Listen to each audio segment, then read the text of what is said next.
बिस्मिल्लाहिर्रहमानिर्रहीम। आप लोगों ने बहुत सी वीडियोस देखी होंगी और बहुत सी खबरें सुनी होंगी जिसमें ये कहा जा रहा है कि तहरीक लब्बैक पाकिस्तान मरकज़ी मजलिस शूरा के दरमियान इख्तलाफात चल रहे हैं और मरकज़ी मजलिस शूरा दो हिस्सों में तकसीम हो चुकी है।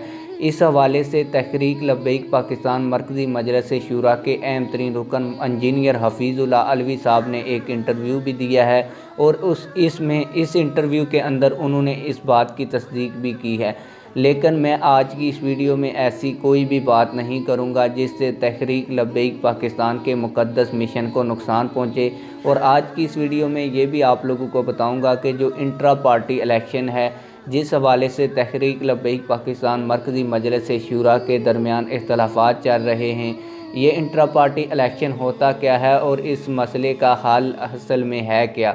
लेकिन वीडियो शुरू करने से पहले आप लोगों से एक छोटी सी रिक्वेस्ट है, अगर आपने अभी तक हमारे चैनल को सब्सक्राइब नहीं किया तो जल्दी से चैनल को सब्सक्राइब कर दें और वीडियो को लाइक कर दें। सबसे पहले मैं आप लोगों को ये बताऊंगा कि इंट्रा पार्टी इलेक्शन होता क्या है, फिर ये बताऊंगा कि जो इख्तलाफात चल रहे हैं वो क्या है और इन इख्तलाफात का हल क्या है।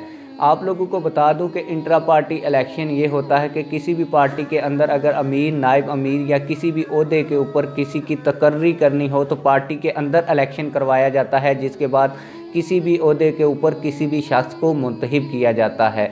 नंबर 1 बात यह है। दूसरी इख्तलाफात ये चल रहे हैं कि इंजीनियर हफीज़ुल्लाह अलवी साहब ने अपने इंटरव्यू में कहा है, वो मरकज़ी मजलिस शूरा के अहम तरीन रुकन हैं, उन्होंने कहा है कि जो मरकज़ी नाज़िम आला है अल्लामा ग़ुलाम गौस बगदादी और मरकज़ी नायब नाज़िम आला मुफ्ती मोहम्मद उमैरुल अज़हरी साहब, ये ऐसे अशख़ास हैं जो साद रिज़वी साहब के बहुत करीब हैं और ये अपने मनपसंद के फ़ैसले साद रिज़वी साहब से करवाते हैं। इख्तलाफात ये हैं। अब इन इख्तलाफात का हल ये है कि साद रिज़वी साहब इस चीज़ के ऊपर स्टांस लें और मरकज़ी मजलिस शूरा का अहम तरीन इजलास हो जिसमें ये तमाम बातें आपस में तय की जाए, ना कि मीडिया के ऊपर आके कोई इंटरव्यू दे और इन बातों को हवा दे जिससे तहरीक को नुकसान हो। आप लोगों की इस हवाले से क्या राय है, कमेंट सेक्शन में अपनी राय का इजहार लाजमी करें। मिलते हैं किसी और वीडियो में। अल्लाह हाफिज़।